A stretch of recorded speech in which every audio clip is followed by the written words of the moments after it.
Hello, everybody. It's me, and this is Judas. Judas is the new game from the creator of BioShock, and it just came out of early access today on Steam. I bought it the moment that it went on sale, and I have spent all day playing it, and I have some thoughts. Let's get into a gameplay breakdown.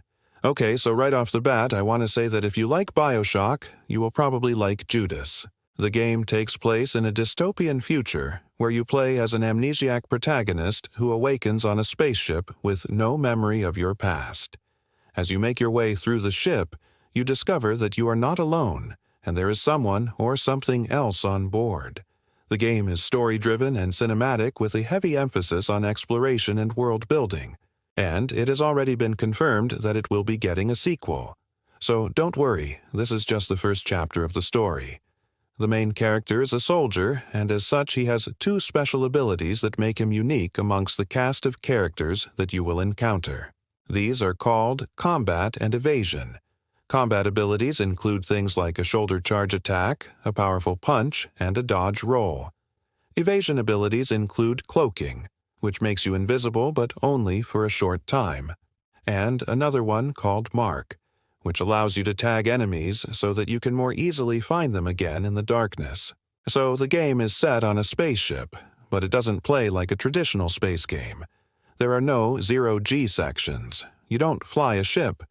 The player character moves around the ship using the same physics-based movement that you would be used to if you played Dishonored or Prey. And this includes using momentum to navigate the environment, which means that if you gain too much speed, you can actually crash into things and it will do damage to you.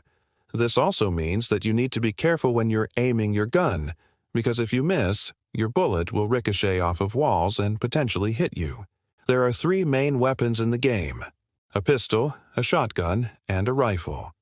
These can all be upgraded at the workbench using parts that you scavenge from the environment.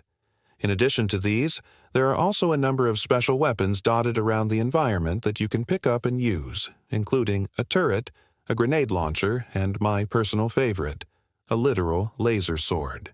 Now, these special weapons are limited in their ammunition, and they're really meant to be used in emergencies. Also, I should mention that there are no traditional enemy health bars in this game. Instead, every enemy has a weak point that you must shoot to stun them. Then you can either finish them off with your knife or your gun, or if you're feeling particularly mean, you can simply leave them there and let the other enemies kill them. Now, I haven't mentioned anything about the graphics yet, and that is because I don't think they're very important. And that's coming from someone who usually cares a lot about graphics. The reason is that the game isn't very demanding, and it runs on most hardware at decent frame rates. And as such, I think that the devs have just kind of gone with whatever visuals they thought would best fit the tone of the game. So while they may not be top of the line, they get the job done. And honestly, I think that the devs did a good job with what they were working with. So overall, what do I think of Judas? Well, I think it's pretty cool.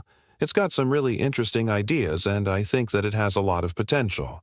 However, I do have some criticisms. For example, I think that the game could use more enemy types because right now there's only a couple of different enemies, and they tend to just attack you in the same predictable ways every time. And I also think that the game could use more polish. I encountered a few bugs and glitches while I was playing, and there were also a few occasions where I couldn't interact with objects in the environment even though I was close enough to them. But putting those criticisms aside, I still think that this is a good game that is worth playing.